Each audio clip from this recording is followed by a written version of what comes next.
Nicola Tesla ప్రపంచాన్ని మార్చిన ఒంటరి మేధావి. ఒక వ్యక్తి డబ్బు కోసం కాదు, పేరు కోసం కాదు, ప్రపంచాన్ని మార్చాలనే కల కోసం జీవించాడు. అతను వేలాది ఆవిష్కరణలు చేశాడు, కానీ జీవితాంతం పేదవాడిగానే మిగిలిపోయాడు. ఈరోజు మనం యూజ్ చేస్తున్న విద్యుత్ వ్యవస్థ, wireless communication, remote control technology వెనుక ఉన్న అసలు మేధావి. అతని పేరు నికోలా టెస్లా. ఇది కేవలం ఒక శాస్త్రవేత్త కథ కాదు, కళలను వదులుకొని ఒక మనిషి కథ. చాప్టర్ 1, చిన్ననాటి కళలు. 1856లో ఇప్పుడు ఉన్న క్రోటియా ప్రాంతంలోని ఒక చిన్న గ్రామంలో టెస్లా జన్మించాడు. అతని తండ్రి ఒక పూజారి, తల్లి చదువుకోలేదు, కానీ ఆమెకు అద్భుతమైన సృజనాత్మకత ఉండేది.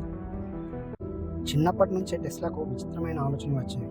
ఇతర పిల్లలు ఆటలు ఆడుతుంటే టెస్లా యంత్రాల గురించి ఆలోచించేవాడు. ఒకరోజు జలపాతం చూసి, ఏదో ఒక రోజు ఈ నీటి శక్తితో ప్రపంచానికి విద్యుత్ ఇస్తాను అని అన్నాడు. అప్పుడు అందరూ నవ్వారు, కానీ అదే కళ తర్వాత నిజమైంది. దీని ద్వారా మనం ఒక లైఫ్ లెసన్ నేర్చుకోవచ్చు. ప్రపంచం నవ్విన కళలు కూడా ఒకరోజు చరిత్ర అవుతాయి. టెస్లా చదువులో అద్భుతమైన విద్యార్థి. అతను ఒకసారి చదివిన పుస్తకాన్ని పూర్తిగా గుర్తుంచుకునేవాడు, కానీ జీవితంలో సమస్యలు మొదలయ్యాయి. కుటుంబ ఆర్థిక పరిస్థితి బలహీనంగా మారింది, ఆరోగ్య సమస్యలు వచ్చాయి. అయినా టెస్లా ఓడిపోలేదు, గివప్ ఇయ్యలేదు. అతను ఒక విషయం నమ్మేవాడు: పరిస్థితులు కాదు, మన నిర్ణయాలే మన భవిష్యత్తును నిర్ణయిస్తాయి. దీని నుంచి మనం నేర్చుకోవాల్సింది, ప్రతిభ ఉంటే సరిపోదు, పట్టుదల కూడా ఉండాలి. చాప్టర్ 3, అమెరికా ప్రయాణం. జేబులో కొన్ని డాలర్లు మాత్రమే ఉన్నాయి, కానీ గుండెల్లో వేల కలలతో టెస్లా అమెరికాకు బయలుదేరాడు. అక్కడ అప్పటికే ఒక వ్యక్తి ప్రపంచంలో పేరు సంపాదిస్తున్నాడు. అతనే థామస్ అల్వా ఎడిసన్. టెస్లా అతని కంపెనీలో ఉద్యోగం పొందాడు. మొదట ఇద్దరు కలిసి పనిచేశారు, కానీ తర్వాత వారిద్దరి మధ్య పెద్ద వివాదం మొదలైంది. ఎడిసన్ డీసీ విద్యుత్ వ్యవస్థను నమ్మేవాడు, టెస్లా ఏసీ విద్యుత్ వ్యవస్థను భవిష్యత్తు అని చెప్పాడు. ప్రపంచం మొత్తం ఎడిసన్ వైపే నిలిచింది, కానీ టెస్లా తన నమ్మకాన్ని మార్చుకోలేదు. చాప్టర్ 4, ప్రపంచాన్ని మార్చిన యుద్ధం. దీనిని వార్ ఆఫ్ కరెంట్స్ అని పిలుస్తారు. ఒకవైపు ఎడిసన్, మరోవైపు టెస్లా. అందరూ టెస్లా తప్పు అంటున్నారు, అతన్ని అవమానించారు, అతని ఆలోచనలను ఎగతాళి చేశారు, కానీ అతను తన పరిశోధన కొనసాగించాడు. చివరికి ఏసీ వ్యవస్థ విజయం సాధించింది. ఈరోజు ప్రపంచంలోని చాలా విద్యుత్ పంపిణీ వ్యవస్థలు టెస్లా రూపొందించిన సూత్రాలపైన పనిచేస్తున్నాయి. దీని నుంచి లెసన్ ఏంటంటే, అందరూ వ్యతిరేకంగా ఉన్న నిజం నీ వైపు ఉంటే చివరికి విజయం నీదే.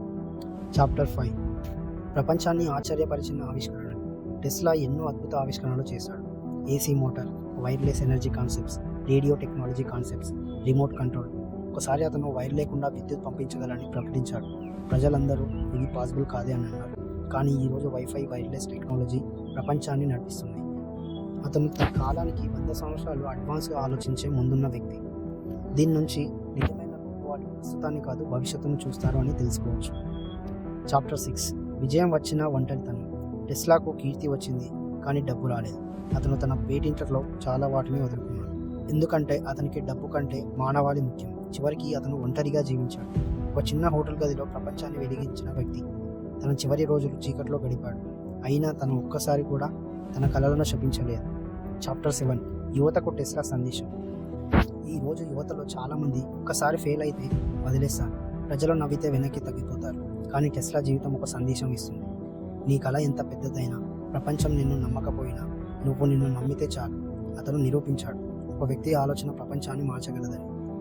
నికోలా టెస్లా తన జీవితంలో సంపాదనను సంపాదించుకోలేకపోయాడు, కానీ అతను ప్రపంచానికి వెలుగునిచ్చాడు.